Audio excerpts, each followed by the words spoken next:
예, 여러분 어떻게 점심 드시고 밖에 좀 나가 보셨습니까? 저는 잠깐 저기 혁신파크에 세워놓은 차에 가기 위해서 잠깐 밖에 나왔는데 햇볕이 너무 좋더라고요. 진짜 이제는 완전 여름 날씨가 되어서 햇빛이 너무나 따사롭고 좋았던 것 같습니다. 근데 이렇게 날씨가 따뜻해지고 햇빛이 따사로워지면 사람들이 사용하는 것들이 하나가 있습니다. 바로 선글라스 사용하시는 분들이 많습니다. 올해도 저희가 아까 2부 예배 전에 제가 안내를 쓰고 있는데 선글라스 쓰고 오시는 교인들도 굉장히 많으시더라고요. 햇볕이 강하면 그 햇빛이 굉장히 눈이 따갑기도 하고 특별히 이제 운전을 오래 하거나 그럴 때에는 저 같은 경우도 선글라스를 착용을 합니다. 근데 어떤 사람들이 이렇게 여름에만 선글라스를 쓰고 다니다가 어떨 때는 가끔 실내 들어와서 왜 이렇게 어두워? 불 좀 켜봐 라고 이야기하는 때들이 있습니다. 무슨 일이죠? 선글라스 낀 걸 까먹고서 그냥 들어온 거예요.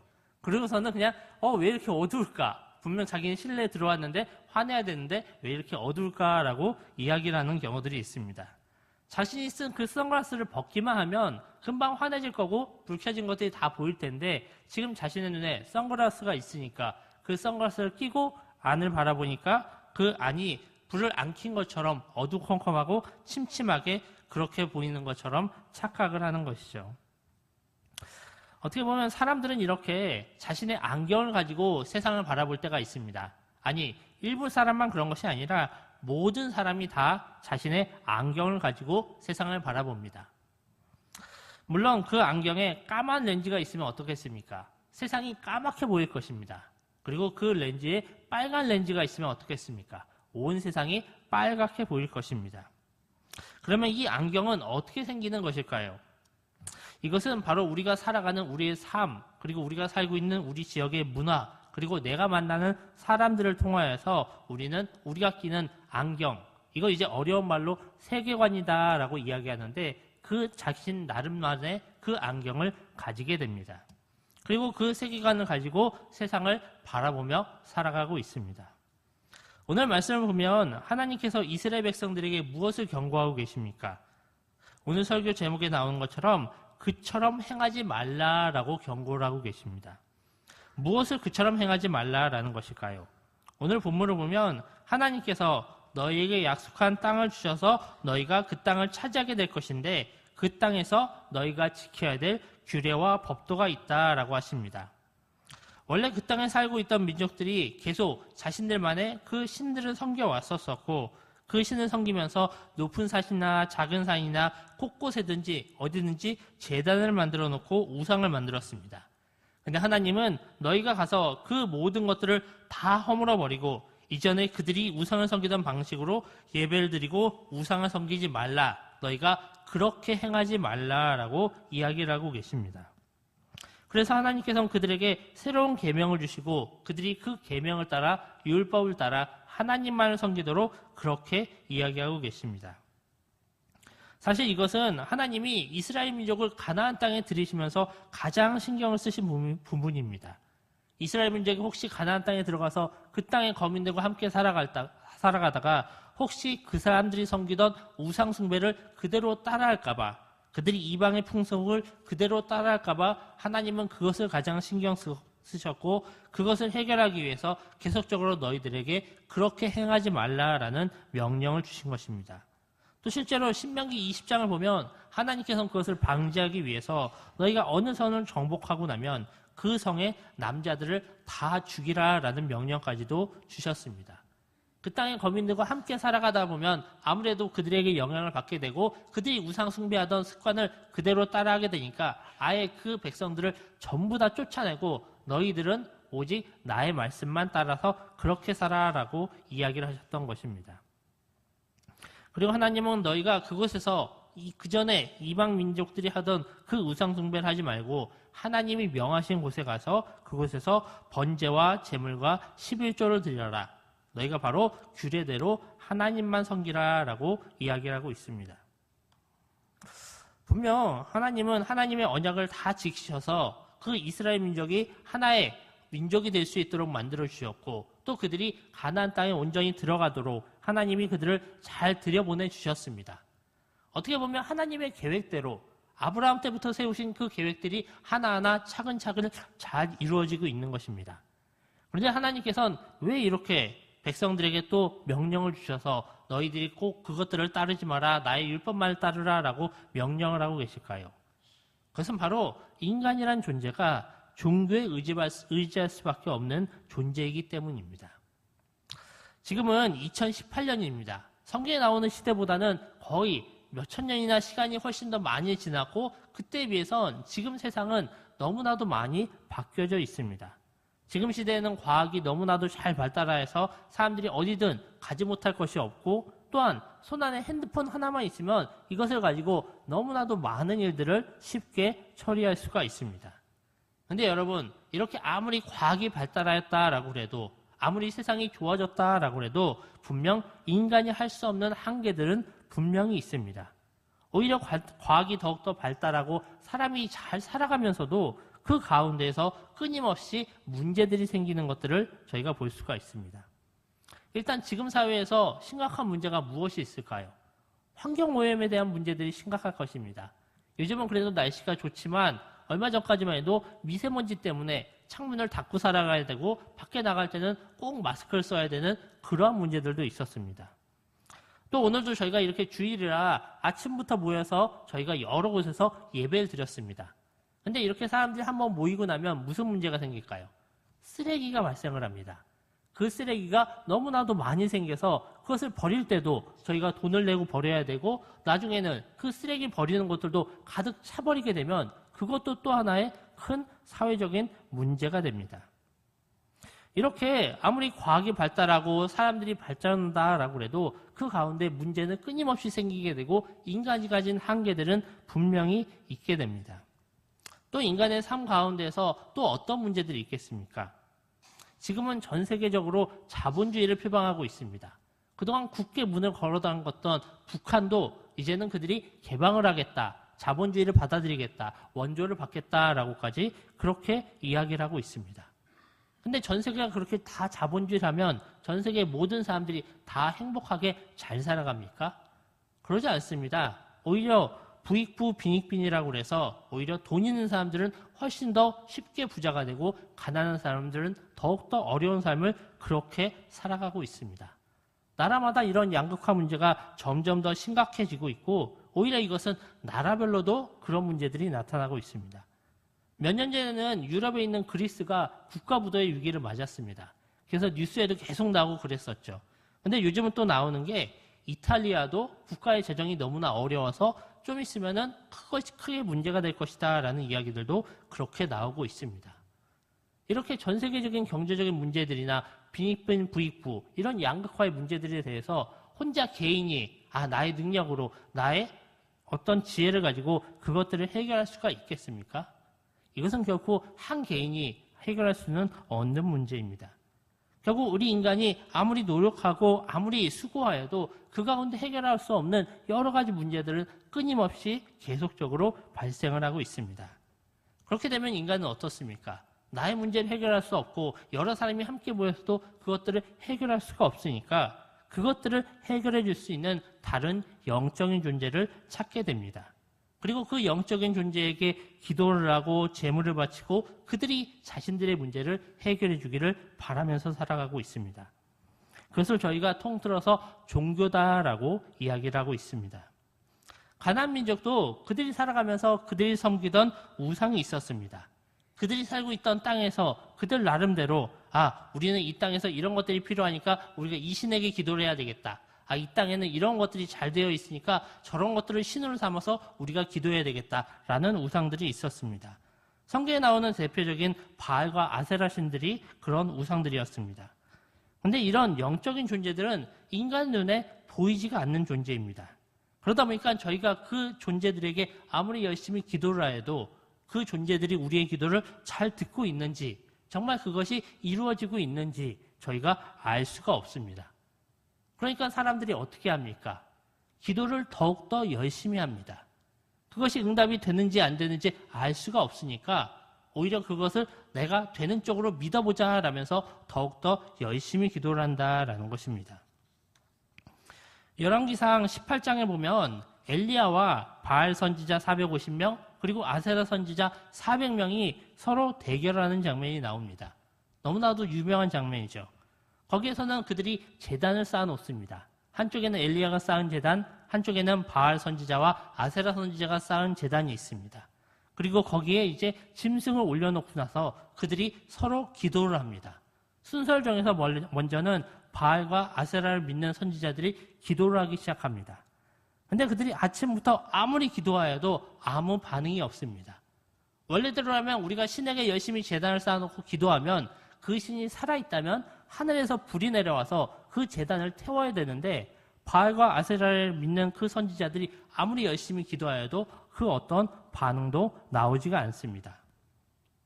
그러자가 엘리야는 어떤 이야기를 합니까? 너희가 큰 소리로 부르짖으라. 그는 신인지 묵상하고 있는지 혹은 그가 잠깐 나갔는지 혹은 그가 길을 행하는지 혹은 그가 잠들어서 깨워야 할지 모르겠다라면서 오히려 그 선지자들을 조롱하고 있습니다. 그러자 28절에는 사람들이 이렇게 나오고 있습니다. 그들의 규례를 따라 피가 흐르기까지 칼과 창으로 그들의 몸을 상하게 하더라라고 나오고 있습니다. 바알과 아세라를 섬기는 그 선지자들이 그들이 열심히 기도하였는데 응답이 안 나니까 그들이 이제는 칼과 창을 들고 자기의 몸을 찌르고 상대방의 몸을 찔러서 피를 내고 몸을 상하게 하면서 기도하였다라는 것입니다. 그리고 그것이 규례를 따라서 행한 것이다 라고 나와 있습니다. 이것은 바알과 아세라를 섬기는 사람들은 그렇게 그들이 열심히 하면서 더욱더 기도를 할 때 그렇게 칼과 창으로 피를 내고 몸을 상하게 하는 것들이 당연히 하나의 규례로 정해져 있다라는 것입니다. 또 신명기 18장 10절에서 11절을 보면 이런 말씀이 나옵니다. 그의 아들을 상하게 하여 그의 아들이나 딸을 불 가운데로 지나게 하는 자나 점쟁이나 기름을 말하는 자나 요술하는 자나 무당이나 진언자나 신접자나 박수나 초혼자를 너희 가운데 용납하지 말라라고 이야기합니다. 하나님께서 이방에서 이방 신들을 섬기던 사람들에 대해서 이야기하는데 가장 처음에 어떤 것을 이야기합니까? 그의 아들이나 딸을 불 가운데 지나가게 하는 자들을 상대하지 말라라고 이야기합니다. 이것은 실제로 그 당시에 그 우상을 섬기던 사람들이 자신의 아들과 딸을 불 가운데 지나가도록 정말 그 가운데 그들이 훼손이 되던 죽든 어쩌면 그들을 그렇게 제물로 바치는 일들이 흔하게 있어 왔었다라는 것입니다. 저희들이 생각하기에는 어쩜 이렇게 미개할 수 있을까? 어쩜 그렇게 바보같이 할 수 있을까? 어쩜 그렇게 살아있지도 않은 신을 향해서 그렇게 자기의 몸을 상하게 하고 자기의 자녀를 그렇게 불에 태워 죽이면서까지 그렇게 생활을 할 수 있을까라고 그렇게 생각할 수도 있습니다. 그런데 오늘 하나님께서는 너희들에게 그런 이교적인 우상 숭배를 따라하지 말라라고 경고하고 계십니다. 이것은 무슨 이야기입니까? 하나님의 이 경고를 주위에서 듣지 않으면 까딱 잘못하면은 이스라엘 민족들도 그런 우상 숭배를 똑같이 행할 수가 있다라는 것입니다. 사사기 11장에 보면은 입다라는 사사가 나옵니다. 그런데 그가 이스라엘을 침공한 암몬에 대항해서 싸우고 있습니다. 근데 그가 전쟁을 나가면서 어떤 것을 합니까? 하나님 앞에 서원을 합니다. 그러면서 사사기 11장 30절을 보면 그가 여호와께 서원하여 이르되 주께서 과연 암몬 자손을 내 손에 넘겨주시면 내가 암몬 자손에게 평안이 들어올 때에 누구든지 내 집 문에서 나와서 나를 영접하는 그는 여호와께 들릴 것이니 내가 그를 번제물로 드리겠나이다 라고 서원을 합니다. 자기가 전쟁을 나가서 승리하고 돌아오면 가장 먼저 자신을 맞이하는 사람을 자신이 번제물로 드리겠다라고 서원을 하였습니다. 그리고 어떻게 됩니까? 실제 그가 전쟁에 나가서 이겼습니다. 그리고 그가 다시 성으로 돌아올 때 자신이 사랑하는 딸이 가장 먼저 자신을 맞이하러 나왔습니다. 결국 성경에 나오는 것은 그가 하나님 앞에 서원한 대로 행하였다라고 나오고 있습니다. 이 사람은 이스라엘의 사사이고 이스라엘의 지도자인데 그가 잘못된 우상을 섬기는 풍습에 따라서 그렇게 사람을 번제물로 드리는 그런 서원을 하고 그것을 행하였다까지 이야기를 하고 있습니다. 제가 아까 앞에서 처음에 세계관에 대해서 말씀을 드렸습니다. 각자의 안경을 끼고 세상을 바라본다라고 이야기하였습니다. 지금 하나님은 이스라엘 민족이 가나안 땅에 들어가서 그 땅의 풍습을 배울까를 염려하고 걱정하고 계십니다. 원래 이스라엘 민족이 배우고 알고 있는 것은 무엇입니까? 하나님이 주신 율법과 규례를 그들이 배웠습니다.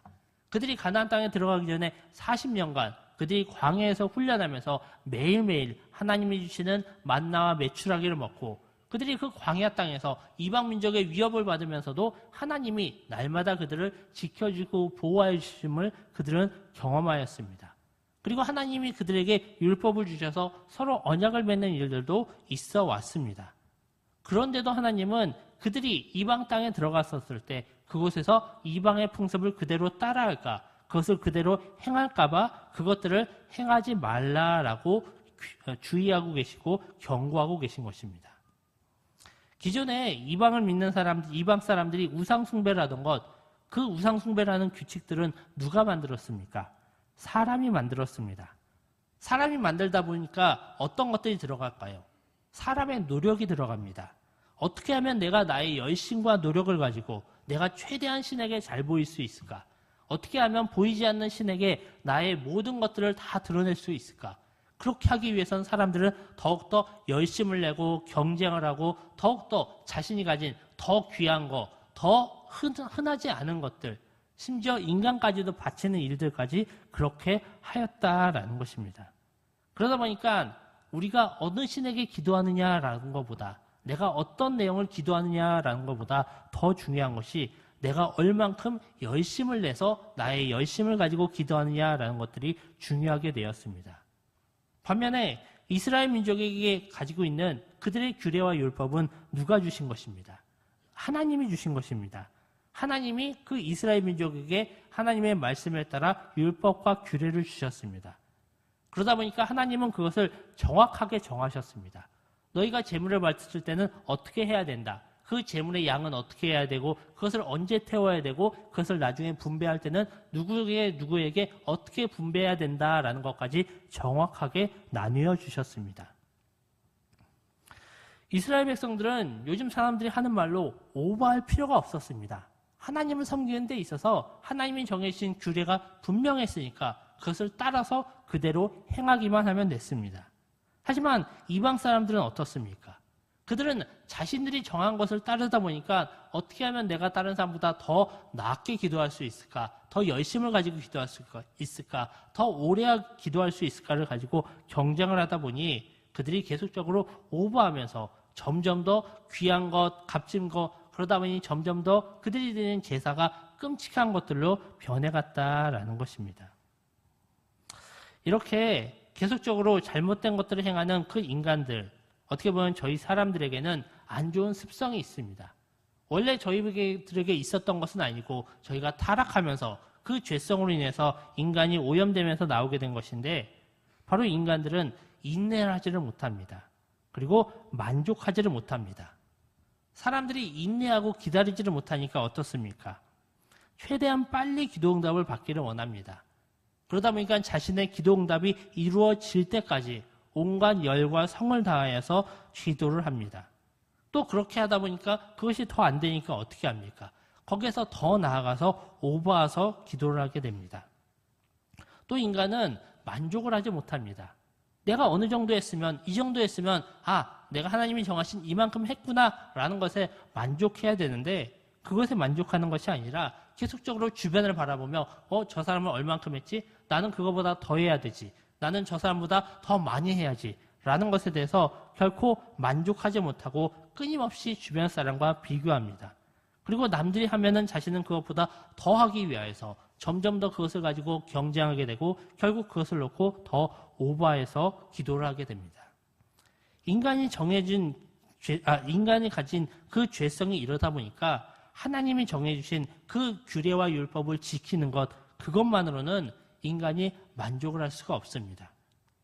오히려 자신의 노력과 정성을 더 드러내서 보여줄 수 있는 그 이방신들을 섬기는 그 잘못된 습관에 그들이 눈을 가게 되는 것이고 그것을 점점 따라하게 된다라는 것입니다.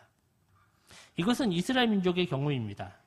그러면 우리 백성들은 어떨까요?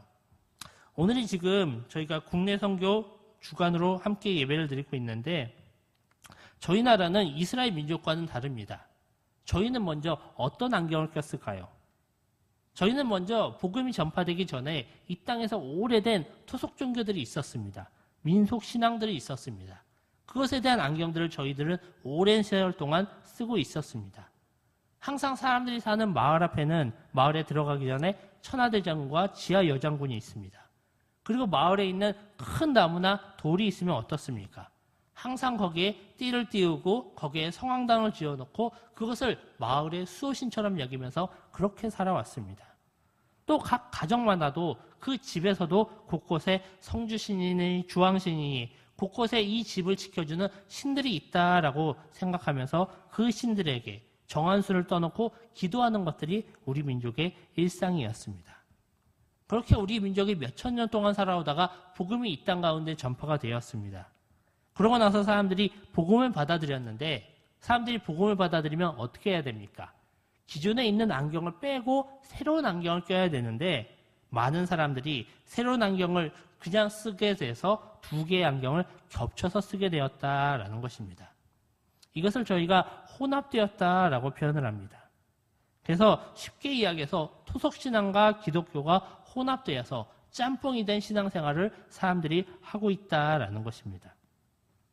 그것을 나타내는 대표적인 것들이 바로 제사를 드리는 문제입니다. 저희 기독교에서는 제사를 드리지 않지만 천주교에서는 어떻습니까? 너희가 오랜 세월 동안 계속적으로 제사를 드려왔어? 그럼 그것을 인정해 줄게. 너희가 제사를 드리고 너희가 토요일 날은 성당에 가서 미사도 드려라.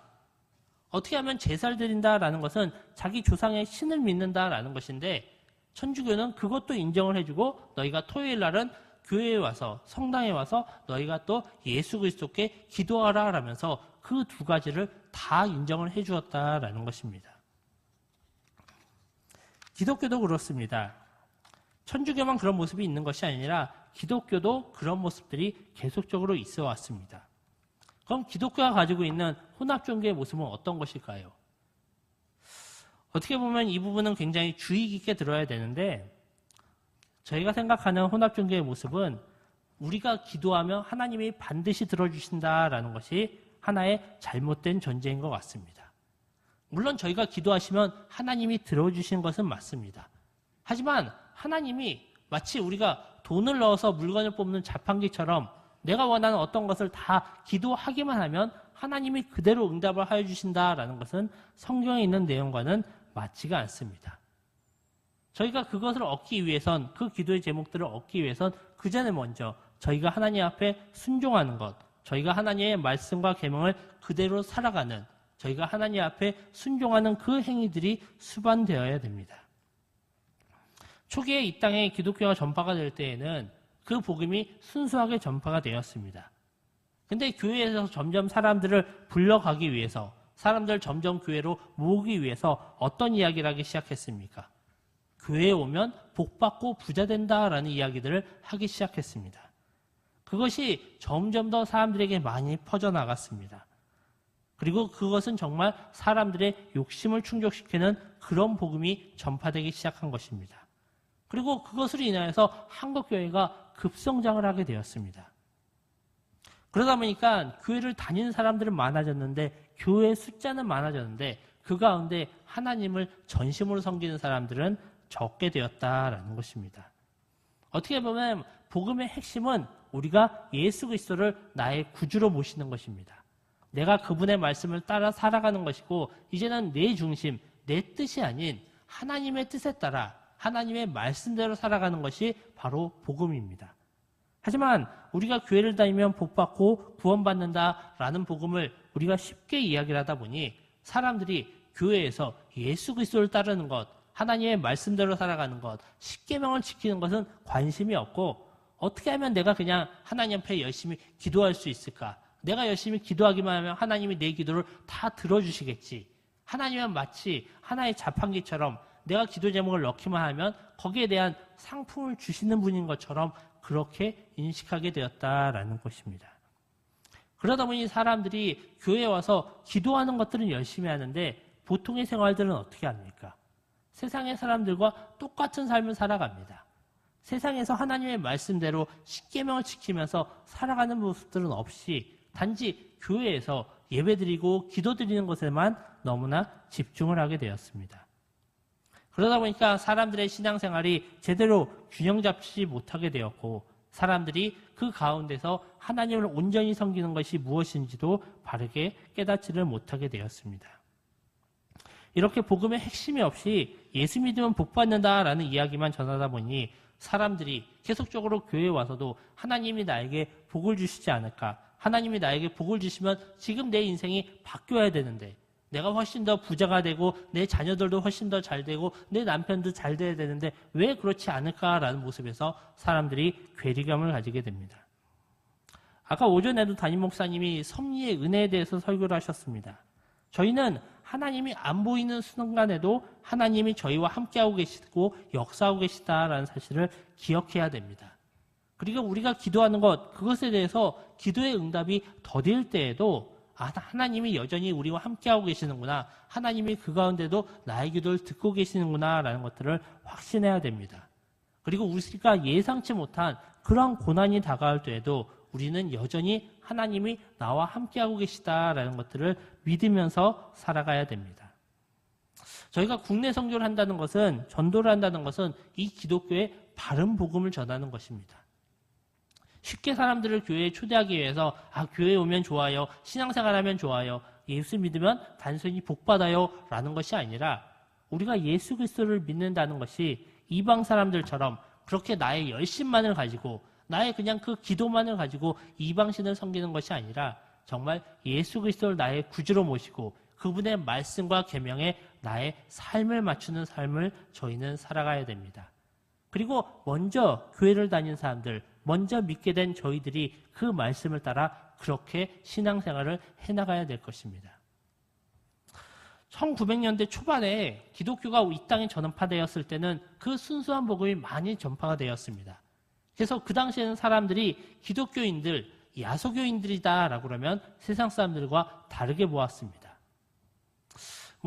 지금보다는 예전 조선시대 말기나 지금 이제 한참 나라가 망해갈 때에는 매관매직이 굉장히 성했습니다. 그래서 사람들이 현감자를 놓고 지금처럼 투표를 하는 것이 아니라 더 위에 있는 사람들에게 뇌물을 주고 그것을 사가는 경우들도 굉장히 많았습니다. 근데 그 당시의 기록을 보면 사람들이 그러면서도 어느 지역에는 내가 가기를 싫어했다라는 기억들이 있습니다. 그리고 그 이유가 그곳에는 야소교를 믿는 사람들이 많기 때문에 내가 그곳에 가서 사람들에게 물건을 많이 축적할 수가 없기 때문에 부정부패를 할 수가 없기 때문에 내가 그 땅에 가기를 싫어한다라는 기록들이 남아있는 것들을 볼 수 있습니다. 그래서 초기 기독교가 바르게 전파되었을 때에는 정말 순수한 복음만 전파되었을 때는 사람들이 그 가운데서 하나님의 말씀을 따라가면서 정말 하나님을 온전히 믿었지만 지금 이 시대에는 사람들이 오히려 자기의 복을 위하여서 자기가 원하는 것들을 위하여서 복음을 믿다 보니 교회는 많아지고 사람은 많아졌는데 그 가운데 영향력을 끼치는 그리스도인들은 점점 더 적어졌다라는 것입니다. 그것에 대해서 오늘 하나님께서는 말씀을 통해서 너희가 그처럼 행하지 말라. 이방 사람들이 하는 것처럼 너희들이 하나님이 아닌 이방신을 섬기는 것처럼 그렇게 믿지 말라라고 이야기를 하고 계십니다. 저희가 이 말씀을 보면서 지금 내가 끼고 있는 안경이 어떤 안경인지, 내가 어떤 기준을 가지고 세상을 바라보고 있는지를 다시 한번 점검했으면 좋겠습니다. 내가 정말 나의 욕심을 따라서 신앙생활을 해나가고 있는지, 아니면 내가 하나님의 말씀과 규례를 지키면서 그것을 따라가기 위해 수고하고 노력하고 내가 정말 애쓰면서 신앙생활을 하고 있는지를 저희가 다시 한번 점검하기를 원합니다. 그리고 그 가운데 혹시 나의 욕심과 내가 바라는 그것들을 놓고 저희가 신앙생활했던 분들이 있다면 이제 그것들을 내려놓고 저희가 다시 하나님의 말씀을 쫓아 하나님의 은혜를 구하며 그렇게 신앙생활 해나가실 수 있기를 원합니다. 저희가 믿고 따라야 되는 것은 성경의 진리이고 하나님의 말씀입니다. 내 마음 가운데 그리고 내가 낀 안경 가운데 나의 욕심과 세상의 풍습이 있다면 우리는 그것들을 내어버리고 온전히 하나님의 말씀만을 쫓아 살아가야 됩니다.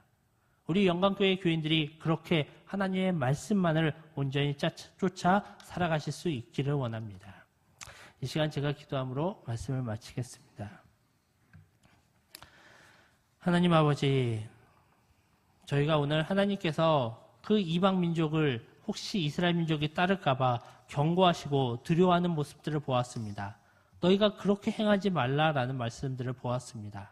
하지만 하나님, 지금 한국 교회를 볼 때에는 이미 많은 사람들이 하나님의 복음이 아닌 자신의 욕심을 따라 세상의 풍습을 따라 그렇게 신앙생활하는 모습들을 저희가 볼 수 있습니다. 그 가운데 잘못된 것들이 계속적으로 드러나서 그것이 뉴스에 나오고 오히려 교회가 사람들로부터 손가락질을 받는 이런 비참한 현실에 이르렀습니다. 하나님, 저희가 다른 사람들을 보고 비난하는 것이 아니라 저희 자신을 다시 한번 돌아볼 수 있기를 원합니다. 정말 내가 지금 믿고 따르고 있는 것이 무엇인지, 혹시 내가 원하고 바라는 것이 나의 욕심과 세상의 풍습은 아닌지 저희가 다시 한번 나를 돌아볼 수 있도록 하여 주시고, 혹시 그러한 것들이 있다면 저희가 그것들을 내려놓을 수 있도록, 그것들을 포기하고 저희가 오직 하나님의 말씀만을 쫓아 살아갈 수 있도록 주님이 저희들을 붙들어 주시옵고 이끌어 주시옵소서. 주님, 저희가 정말 이 땅 가운데서 하나님만을 의지하며 살아가기를 원합니다. 저희가 정말 세상 사람들과는 다르게 구별되어서 살아가기를 원합니다.